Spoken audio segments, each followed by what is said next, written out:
Atos 2,42 diz assim: e perseveravam. Sempre que eu leio e perseveravam, é porque no mínimo tinham motivos para não perseverar. E perseveravam na doutrina dos apóstolos, que era sustentada pela comunhão, partir do pão e orações. Comunhão, partir do pão e orações. Infelizmente, nos nossos dias,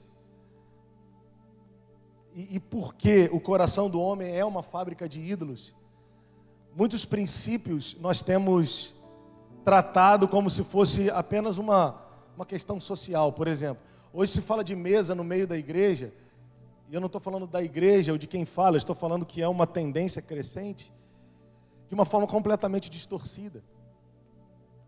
Porque muitas das nossas mesas, nas nossas mesas, saímos mais mal do que bem. Porque o princípio da mesa é o princípio realmente do olhar nos olhos, da comunhão, da confirmação da aliança. Mas a gente vai entrando tanto em alguns lugares, que as nossas mesas nos fazem mais mal do que bem. Passam a ser as mesas da murmuração, da reclamação, das conversas as conversas da vida do outro. Então, eles perseveravam na doutrina dos apóstolos, que tinha como um tripé que sustentava a comunhão, o partir do pão e as orações. Até orar para muitos de nós, e eu não estou falando apontando o dedo, mas em algumas práticas, se tornou um instrumento para nos elevarmos em ambientes, nos elevarmos de pessoas, porque nos tornamos os intercessores, os que oram, os que lideram oração. Quando na verdade a oração deve ser exatamente o instrumento que Deus usa para a gente se quebrantar, para continuar na jornada, para nos quebrantar, para a gente continuar perdoando e amando, para fazer a gente ser gente e não anjo. Eu tenho tanto tempo de experiência liderando sala de oração, que eu deveria ser o maior servo dos meus irmãos. Então eles perseveravam na doutrina dos apóstolos, que era sustentada pela comunhão, partir do pão e orações. E agora eu quero te falar um pouco então sobre a igreja que precisamos ser, a igreja que nós estamos construindo. E eu creio que nessa ceia de dezembro, que é a última do ano aqui, e a primeira nesse lugar, é uma ceia realmente de primícias. Ontem nós estávamos aqui clamando e um irmão disse: hoje é um novo começo, pastor. E ver algumas pessoas aqui que nós não conhecemos ainda, nos faz entender que você é primícia para esse novo tempo. Porque a obra ela é sempre de Deus e nunca do homem. A obra é de Deus e nunca do homem. E existe sempre a diferença de dois tipos de coração, ou de dois tipos de homens. Do que corre para si mesmo e do que corre para o Senhor. O que corre para si mesmo, ele mesmo se julga, ele mesmo se absolve, ele mesmo vai entrando nos seus caminhos de loucura. Mas o que corre para o Senhor tem um justo juiz que julga todas as causas.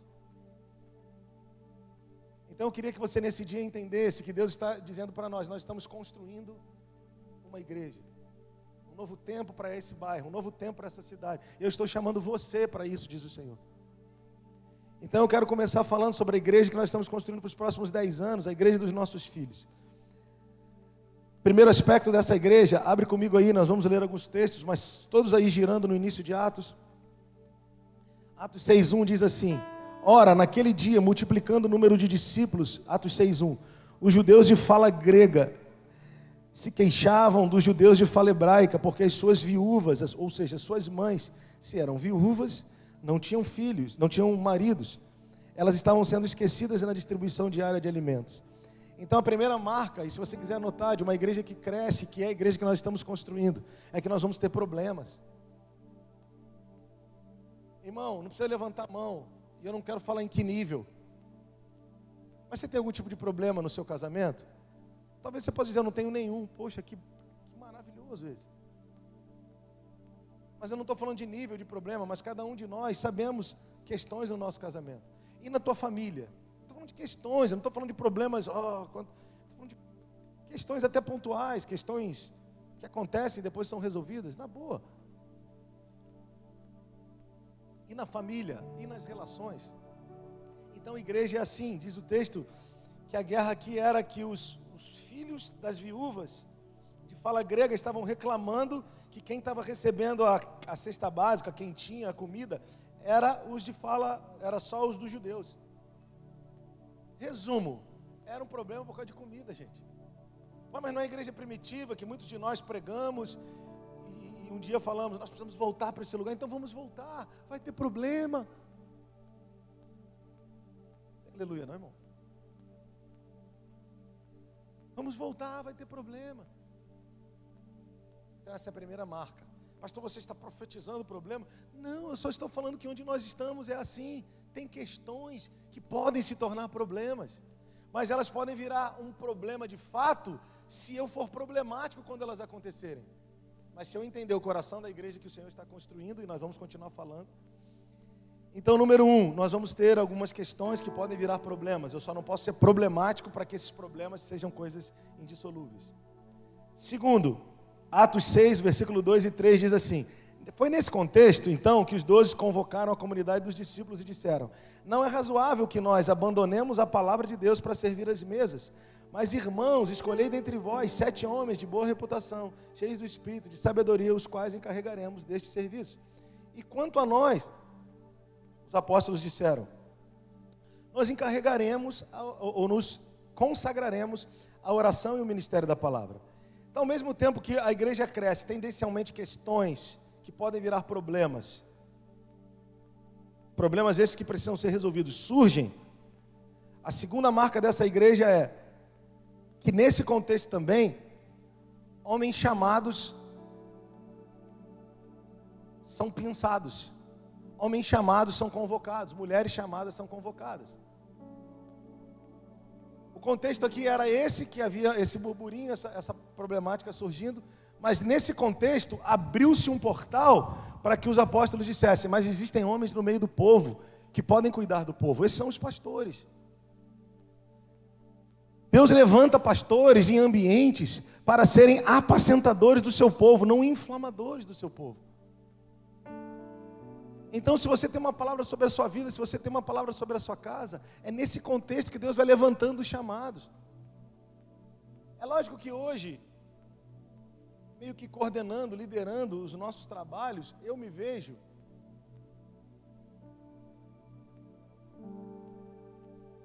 tendo que aprender, restaurar,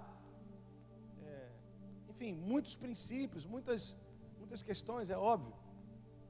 Mas a grande verdade é que na nossa construção, no nosso desenvolvimento ministerial, eu sempre fui o cara que serviu os meus pastores na mesa para apaziguar as questões. Amém, glória a Deus. Então, na igreja que nós estamos construindo, é uma igreja que haverão questões a serem resolvidas, mas que haverão homens e mulheres de Deus que abre-se um hiato então nas questões que precisam ser resolvidas, abrem-se hiatos então para que Deus levante homens. Porque eu quero só colocar esse versículo com muita cautela, quando o apóstolo Paulo fala, se eu não me engano, aos irmãos de Corinto: é necessário que aconteça as divergências, para que os aprovados sejam mostrados. Eu não estou falando só sobre certo e errado, eu estou falando sobre homens e mulheres que Deus chamou e que sabem, cara, Deus me chamou, foi para essa hora. Ou foi para qual hora? Ou foi para a hora da moleza? Deus me chamou para essa hora. Porque tempos difíceis formam homens fortes. Amém? Então, na igreja que nós estamos construindo, haverão questões, mas haverão também homens e mulheres da mesa que entenderão o que Deus está fazendo, que estarão semeando, pensando nos vossos filhos. Irmão, toda semeadura agora tem colheita amanhã, não tem colheita hoje. Então nós estamos construindo igreja, tomando decisões. Nós precisamos estar com nossos olhos bem abertos. Primeiro, para quem nós vamos correr quando tomamos as nossas decisões. Eu corro para mim mesmo, eu julgo a mim mesmo, ou eu corro para o Senhor e falo: Senhor, em nome de Jesus, eu preciso que você me dê direção clara para isso, sem quebrar princípios. Pastor, e se eu quiser muito fazer? Cuidado, porque quando eu quebro princípios, os princípios me quebram. E eu posso te falar sobre isso, irmão, porque os que ensinam recebem maior juízo. Então, primeiro, questões vão ser levantadas. Segundo, Deus levanta homens e mulheres, que nesse contexto são aqueles que Deus quer usar e vai usar. para serem instrumentos de cura, de restauração, de edificação, de pacificação. E quem colhe o fruto são os nossos filhos. Eu quero declarar sobre a tua vida que Deus vai te dar esse coração nesses dias. Pastor, mas eu não estudei teologia. Pastor, mas eu não sou versado na palavra. Irmão, eu estou num tempo que o Senhor tem me levado a observar coisas que eu quero te encorajar a observar também. Eu quero falar isso com muita leveza para você. Ontem um irmão se levantou para botar cadeira para os outros. Eu falei, que ato nobre. No reino de Deus, e não é a minha falácia para ti, ou a minha tentativa de te convencer como uma falácia. É uma revisita a isso. Ao que, pastor? No reino de Deus, não existe o que manda e os outros obedecem. No reino de Deus, o que quiser ser maior, serve os irmãos. Aí você vai dizer, pastor, tá bom, então eu sirvo os irmãos. E o que acontece? Deus te dá autoridade. Porque uma das lutas de quem Deus levanta no ministério é perder o prazer em servir o outro. E se você cuidar disso, aumenta a autoridade. Eu decidi que ia falar menos do meu pastor, mas tem hora que não dá. É por isso que quando o pastor Luiz Hermínio fala, ele fala como quem tem autoridade. Por quê? Porque nós o conhecemos, esses dias ele ficou na nossa casa. É o mesmo homem de 10 anos atrás. Aí você pode dizer, pastor, é assim que você tem que ser. Sim, nós precisamos ser. Nós precisamos ser. Então, num contexto em que questões vão surgir, daqui a pouco eu falo, homens como o fator Barnabé. Vão surgir mulheres de Deus. Vão surgir homens de Deus que a gente não conhecia e falava, cara, aonde esse cara estava, mano? Onde essa mulher estava? E surgem com o coração de Jesus no meio da comunidade. Surgem com o coração de Jesus no meio do seu povo. Surgem com o coração de Jesus como bálsamo para os seus irmãos. Surgem como Jesus. Eu só vou falar disso e volto para o texto, mais uma vez, sobre o meu pastor.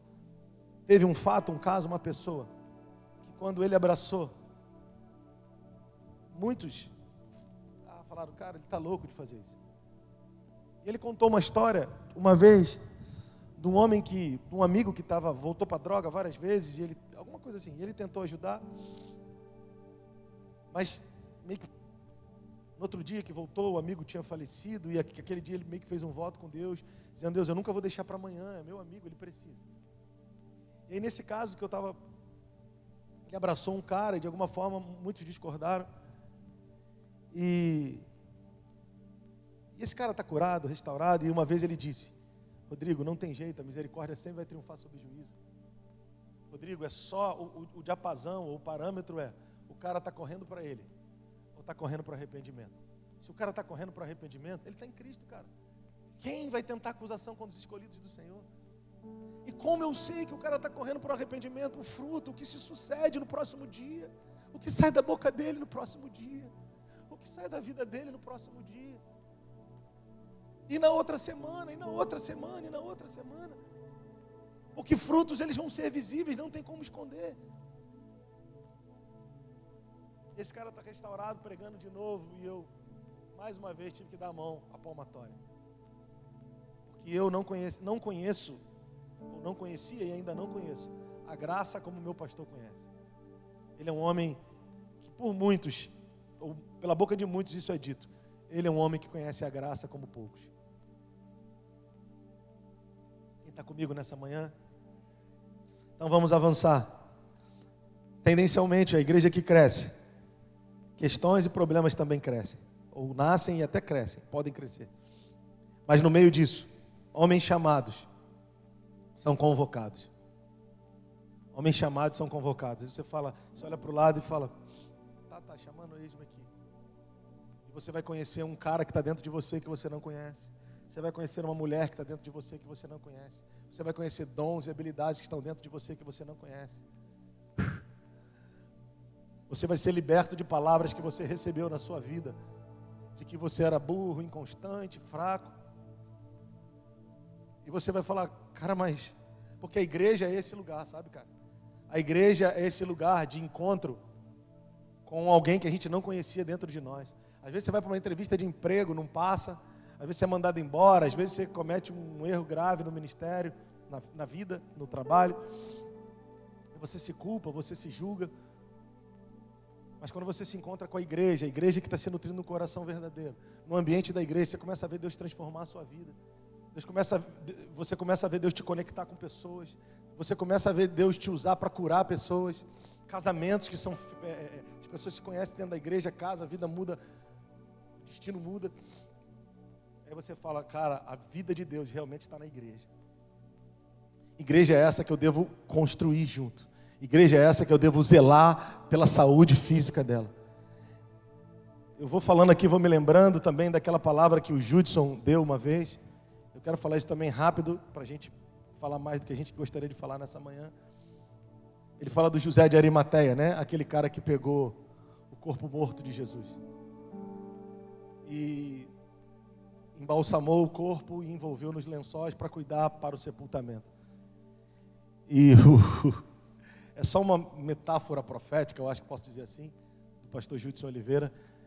E ele fala, Deus está levantando uma igreja que não vai só querer o corpo vivo, que não vai só se impressionar com as luzes e com os holofotes, mas que Deus está levantando uma igreja que vai se responsabilizar com o corpo morto. Com o corpo morto, aqui ele vai dizer, tem problema aqui, deixa eu cuidar.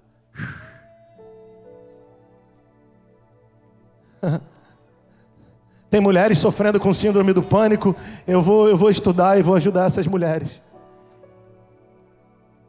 Tem gente precisando de comida. Eu quero, a partir da igreja, não como um proselitista, mas a partir da vida da igreja, eu quero servir. Deus me levantou, foi para essa hora. Eu não estou aqui querendo te convencer com uma pregação, meu irmão. Sobre ser pregado, eu entendo, eu estou entendendo bem. Eu só quero dizer para você uma coisa. Em nome de Jesus. O que o Senhor está propondo para nós tem peso de eternidade.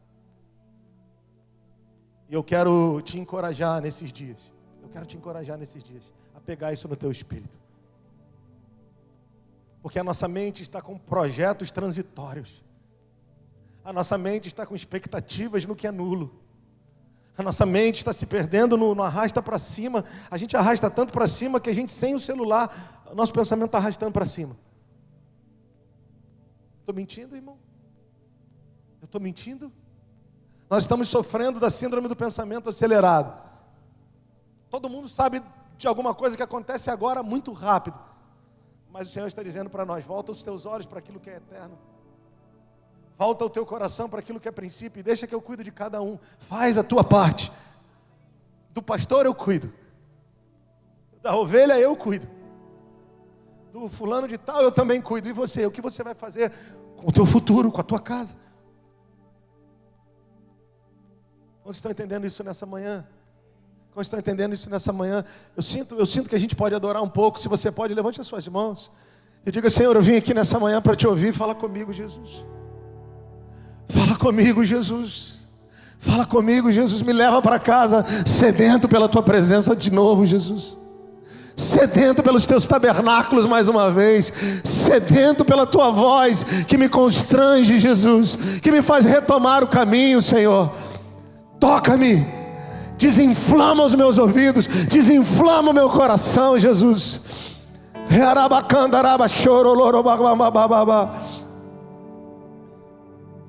Meu Jesus, me leva para perto de ti. Me leva onde eu posso ouvir a tua voz. Pois quando eu escutar, de todo o coração obedecerei.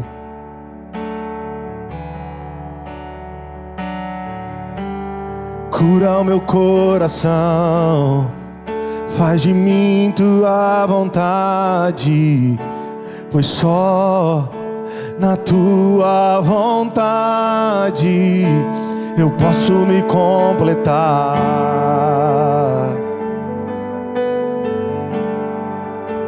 Eu posso me completar. Ah, meu Jesus, meu Jesus,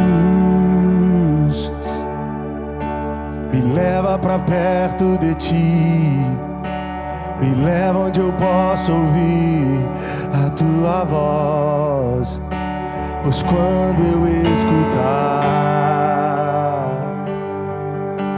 de todo o coração obedecerei.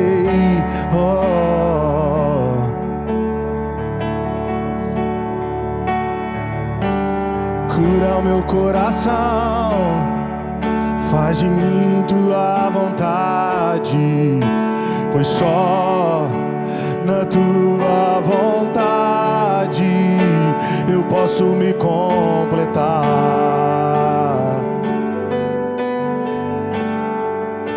Eu posso me completar. Eu posso me completar. Eu posso me completar. Levante as mãos e diga: eu posso me completar.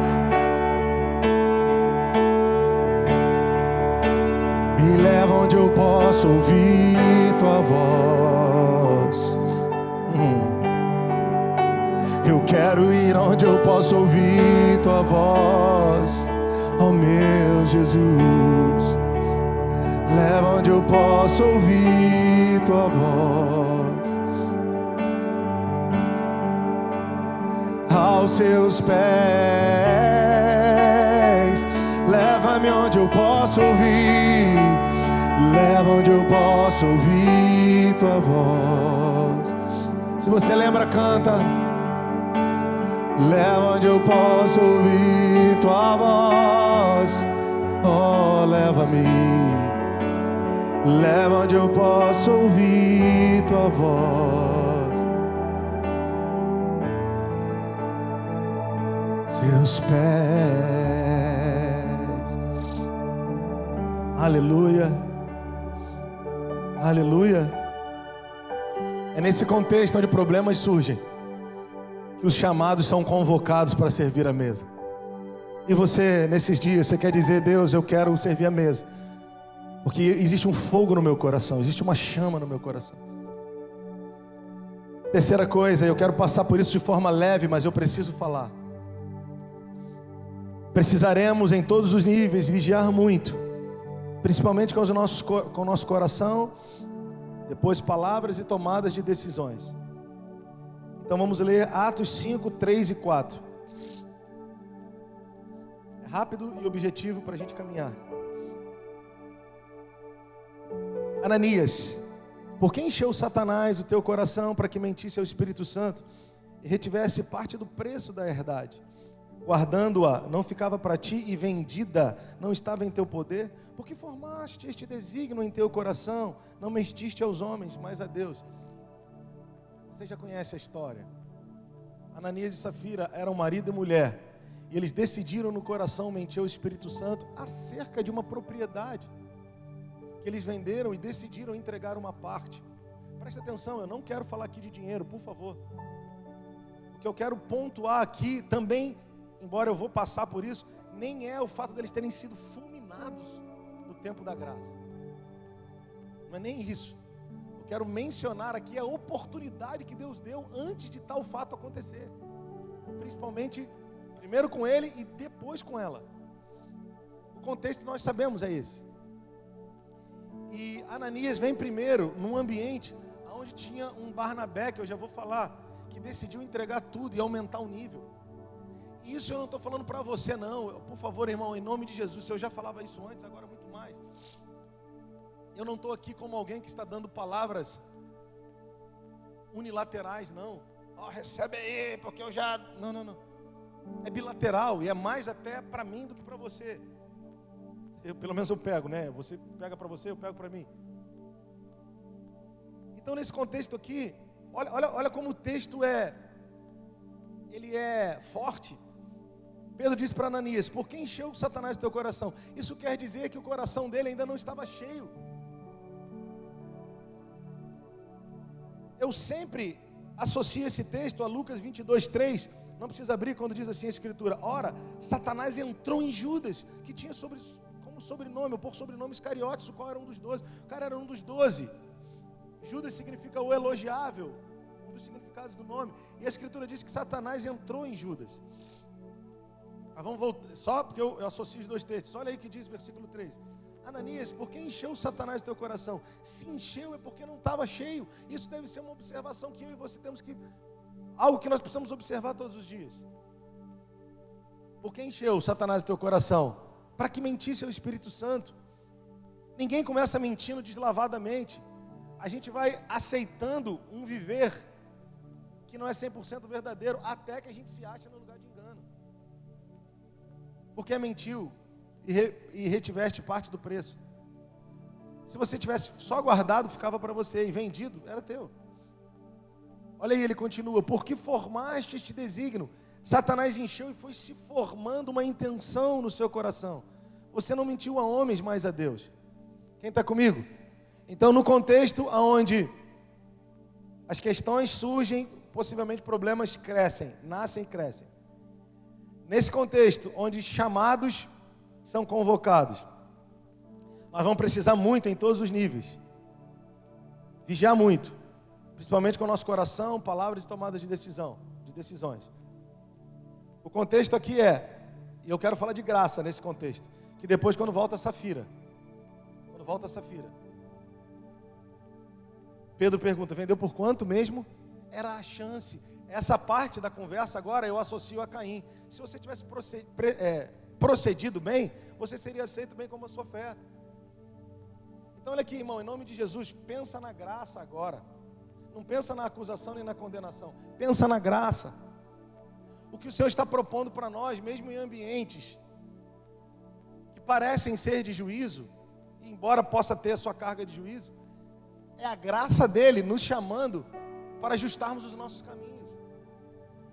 Porque ele disse para Safira, venderam por quanto? Vai, você está tendo uma chance. Ele teve uma, não entendeu, você já viu o que aconteceu.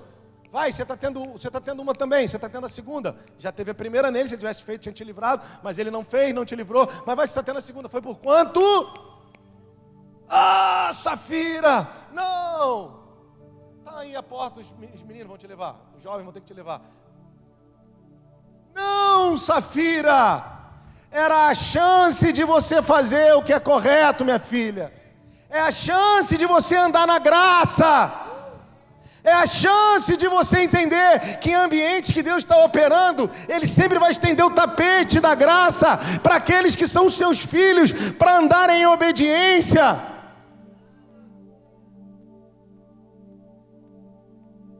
Pastor, na prática, o que você quer dizer? Por favor, no ambiente de igreja, no ambiente que o Senhor está proporcionando para nós, entenda a graça no meio do caos. Entenda a graça no que parece escuridão. Quando os meninos do Morada, os rapazes do Morada, acho até que você lembra um pouco, já te falaram isso? Eu falo, Brunão, canta aqui. Depois eu vou te apresentar o Cláudio Duarte. A gente está bem hoje, hein? Imagina? Já te falaram isso? Já deu autógrafo? Já tirou foto? Hoje eu não pareço muito, não. Eu nunca pareci, assim, eu acho. Mas tem gente que diz. Uma vez eu estava numa piscina, num condomínio de um amigo, não lembro. Aí foram na piscina e falaram assim, pô, irmão, por gentileza, o pessoal ali está perguntando, eu queria saber. O cara já com o celular na mão. Você é o Alec Gol? Quem lembra do Alec Gol aí, o cara que jogou no Vasco? Eu falei, pô, irmão, se eu fosse o Alec Gol, eu ia estar nessa piscina. Brincadeira. Mas você parece. Temos um Cláudio Duarte aí também.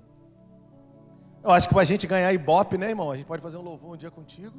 Se tu não canta, a gente bota o playback. E o Cláudio Duarte na palavra. Então vamos lá. Então nós precisamos, como a música que o pessoal do Morada canta, a tempestade é você, chuva forte é você. Então nós precisamos entender os caminhos que o Senhor proporciona para nós, que Ele abre para nós. Não é como a gente pensa, não é indo com a maioria, não é pensando como a maioria. Porque no meio do que Deus está fazendo e que a nossa mente não entende, é que Ele está suscitando os chamados, é que Ele está suscitando vida.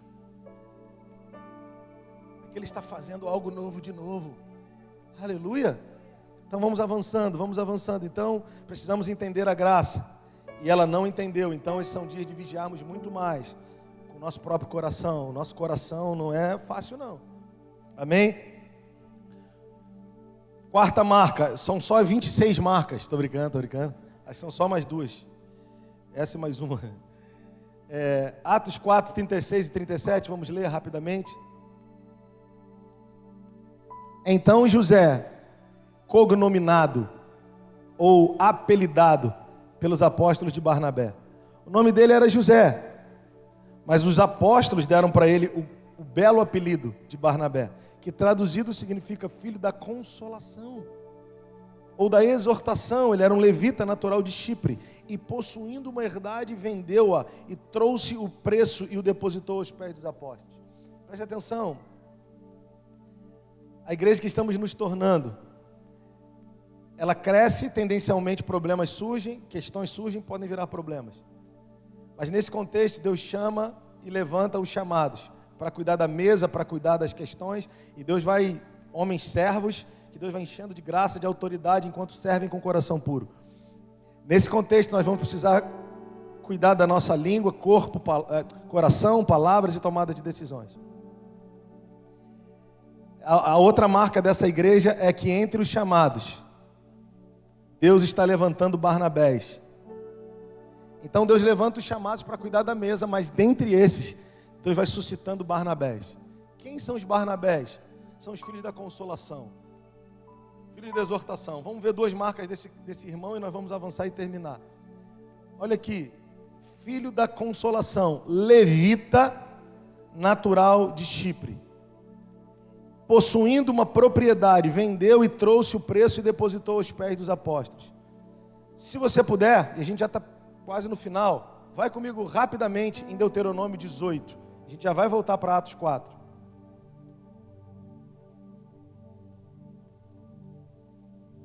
Porque quando o texto fala no versículo 37, que ele possuía uma propriedade, vendeu e trouxe aos pés dos apóstolos, a gente pensa, poxa, que cara generoso.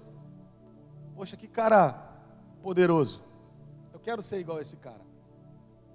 Ou vendeu e trouxe, e depositou aos pés dos apóstolos. Mas eu também não quero falar sobre dinheiro aqui. Eu quero falar sobre o que esse cara guardava. O porquê ele fez isso. Porque ele era assim. Não é porque ele fez, é porque ele era assim. Está aí em Deuteronômio 18, versos 1 a 6. Não terão por parte nem herança com Israel, das ofertas queimadas do Senhor e da sua herança comerão. Por isso não terão herança no meio dos seus irmãos, porque o Senhor é sua herança, como lhes tem dito.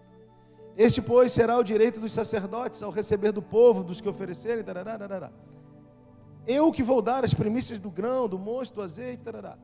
Versículo 5, porque o Senhor teu Deus escolheu dentre todas as suas tribos, para que assista e sirva no nome do Senhor, ele e seus filhos, todos os dias.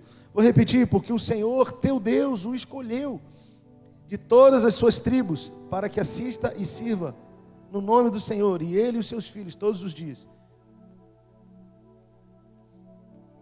Aí, até o 5. Então, presta atenção, voltando lá para Atos 4. Por que esse cara fez isso? Não era porque ele era generoso, é porque ele era levita. E por ser levita, ele tinha um mandamento claro no coração. O mandamento claro no coração é que ele não podia ter porções de homens, que o Senhor o alimentaria, o Senhor cuidaria dele. Então não foi o mover da igreja, necessariamente, que fez com que ele aprendesse. Pode tê-lo ativado, mas o que fez com que ele ativadamente fizesse o que fez, foi o princípio que ele guardava, foi a herança que ele carregava, foram os fundamentos que ele tinha, foi a realidade de ser levita, que era algo impregnado no coração dele. E aonde eu quero chegar, o que nós estamos falando nessa manhã? Nós estamos falando o seguinte, em nome de Jesus. Na igreja que nós estamos, na igreja que nós estamos construindo com o Senhor, cooperando com o Senhor na construção, vão ter questões, mas vão ter homens que vão servir a mesa, mas vão ter homens que vão precisar vigiar, olhando para Ananias e Safira, no contexto de que que haverão questões e problemas, mas que Deus está se movimentando no meio. Ele levanta homens com o perfil dos 7 ali, incrível. Aí vão ter outros que vão dizer, mas aquilo, mas aquele outro. Não, nós vamos ter que vigiar, porque o juízo de Deus também está presente. Mas eu não quero nesse momento enfatizar, eu estou falando sobre graça. Mas nesse contexto, entre esses que vão servindo à mesa com coração verdadeiro, vão surgindo homens como Fator Barnabé. Tem uns irmãos, o pastor Eibe Huber, que é um homem muito amado no Brasil, um homem que lidera líderes, e pastoreia igrejas, né, a Igreja Bíblica da Paz, se eu não me engano, Igreja da Paz, Paz Church. Ele é um homem que fala muito sobre Fator Barnabé. Fator fala de um elemento surpresa, alguém que surge, como um jogador que na última hora o técnico coloca e o cara... Então surge um Barnabé na igreja, com o coração de Jesus, com o coração de alguém que sabe que está acima de qualquer coisa, porque o coração dele é do Senhor. E esse cara tem uma atitude, eu não quero falar de dinheiro, mas esse cara tem uma atitude nesse lugar, nesse nível, dessa proporção. E ele eleva muito o nível da justiça naquele ambiente. Olha quem era esse cara, Atos 4, 36 e 37. Então José, cognominado, Atos 9, 27. Então Barnabé o levou aos apóstolos e lhes contou como no caminho Saulo vira o Senhor que lhe falara, e como em Damasco ele havia pregado corajosamente em nome de Jesus. Olha, ô Marquinhos, quem era esse cara para a igreja? Eu queria te perguntar e te encorajar e te estimular e ministrar sobre a tua vida. Eu quero declarar que você vai ser como esse homem. Eu não estou falando sobre necessariamente vender a sua casa e trazer, eu não estou falando disso. Eu estou falando de um coração de servo que vai prosperar, de um coração de servo que vai ser um encorajador, de um coração de servo que vai ser um curador, um apaziguador, um apacentador. E entrando nesse lugar, o teu coração vai se movimentando por aquilo que é a vontade do Senhor, e você vai espontaneamente entendendo como deve servir, como deve amar. Não é um espontaneamente, esporadicamente, é um espontaneamente com responsabilidade. Eu e você, nós vamos ser espontâneos constantemente. Não espontâneo hoje, que amanhã não estou com vontade. E aí eu estou falando isso sobre esse cara, porque olha esse cara o que faz. Esse cara simplesmente foi o cara que introduziu Paulo na igreja. Eu quero declarar que você vai ser um Barnabé, e você, minha irmã, vai ser como um Fator Barnabé, porque vai ser usado por Deus na vida da igreja para curar ela, para abençoar ela, para estar acima das suas dores e dizer: Deus me colocou como instrumento de cura, de intercessão, de serviço santo com mãos puras. Esse cara introduz o apóstolo Paulo na vida da igreja. Olha a cooperação desse homem. O apóstolo Paulo, o cara que tinha carta para matar crentes, o cara que em Damasco, enfim, para a gente não perder tempo aqui e não avançar muito, esse cara introduz o apóstolo Paulo na igreja. Eu queria declarar sobre a tua vida: Deus vai usar você para introduzir na vida da igreja aquilo que vai ser instrumento para que vidas sejam libertas no recreio, para que demônios batam em retirada de famílias no recreio. Se você crê, levante as suas mãos. Eu quero declarar em nome de Jesus: nós não vamos fazer pequenos grupos para a nossa vaidade. Deus está nos trazendo de volta para a essência. Eu quero declarar em nome de Jesus que famílias vão ser libertas. Eu quero declarar que a palavra de Deus, ela está em curso. Eu quero declarar que pessoas vão ser libertas, transformadas, porque Deus está nos dando esse coração para construirmos essa igreja. Essa igreja é para quem? Aonde os nossos filhos vão congregar nos próximos anos? Então essa igreja é responsabilidade minha e sua. Amém? Vamos avançar para terminar. Terminamos aqui. E por fim, nesse contexto, fiquem tranquilos, irmãos. Só recapitulando, a igreja que nós estamos nos tornando, vão ter questões que podem virar problemas, mas nesse contexto, segundo, Deus levanta chamados para cuidar da mesa. Isso, obrigado. Terceiro, nós vamos precisar, então, nesse contexto, vigiar muito mais com nossas palavras, nosso coração e tomadas de decisão. Nesse contexto, entre os chamados, Deus vai levantando os escolhidos como Barnabé. Homens que vão ser fatores-chave, fatores de multiplicação, fatores de crescimento, fatores de cura, fatores de perdão, de misericórdia. Da onde ninguém esperava, se levanta um fator Barnabé e diz: ei, cara, não é bem assim, é segundo a vontade do Senhor. Se você crê, se expresse. E por fim, A igreja é de Deus e Ele vai cumprir toda a sua vontade e toda a sua agenda para esse tempo. Atos 5, versículo 12 a 16, para a gente terminar. E muitos sinais e prodígios eram feitos entre o povo, pelas mãos dos apóstolos, e esses estavam todos unanimemente no alpendre de Salomão. Dos outros, eles não ousavam se juntar diretamente, mas os tinham em grande estima. Sabe, aqueles que não querem se converter vão nos respeitar num nível profundo. Sabe, o cara diz assim, cara, eu conheço crente desviado que diz isso, eu não quero voltar para Jesus, mas eu respeito a igreja. A gente conhece gente envolvida com política, com arte, que diz assim, cara, eu não quero ser crente, mas eu respeito a igreja. É isso que ele está dizendo. Os que não queriam, respeitavam. De sorte que transportavam os enfermos para as ruas e os punham em leitos e em camas, para que ao menos a sombra de Pedro, quando este passasse, cobrisse alguns deles. E até das cidades circunvizinhas concorriam muita gente a Jerusalém, conduzindo enfermos e atormentados de espíritos imundos, os quais eram todos curados. Então presta atenção. Deus vai cumprir toda a sua vontade, sua agenda para esse tempo. Versículo 12. Eu queria declarar, e se você quiser, levante a sua mão, eu quero dizer, nós viveremos milagres. Versículo 13.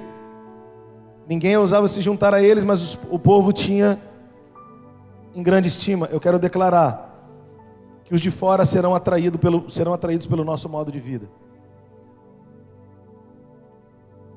E a multidão dos que criam era um no Senhor, tanto os homens e mulheres, cresciam cada vez mais. Se você puder, levanta a sua mão, porque isso é para esse tempo. A igreja vai crescer daqueles que vão crer, mas é o Senhor que vai acrescentar. Eu queria que você levantasse a sua mão e a gente pudesse juntar isso em fé, nos unirmos nisso em fé, todos nesse lugar, por gentileza. A igreja vai crescer daqueles que vão crer. Pai, eu declaro que os que vão crer, a igreja vai crescer. E os que não vão crer, a igreja não vai crescer dos que não vão crer. A igreja vai crescer daqueles que vão crer. E você vai acrescentar. E você vai acrescentar. E você vai acrescentar. Versículo 16. E até das cidades circunvizinhas concorria muita gente a Jerusalém. Vão vir muitos irmãos de outras cidades para receber de Deus nesse lugar. Vão vir irmãos de muitas cidades, como já vieram na nossa conferência, mas isso vai ser constante, constante, constante, constante. Porque é para isso que Deus nos chamou. E nós não estamos falando de momento, nós estamos falando de uma palavra que carregamos no Senhor. Nós não somos um povo desgarrado, nós não somos um povo que decidiu fazer alguma coisa. Nós estamos conectados a uma unção que Deus liberou sobre a vida do nosso pastor. Existe um movimento de Deus no Brasil e nas nações, e nós estamos inseridos nisso. Então eu quero que você pegue isso no teu coração. Vão vir irmãos de outras cidades e de muitas outras regiões para receber de Deus nesse lugar. E o versículo 16 diz, a parte B diz, os quais eram de todos curados.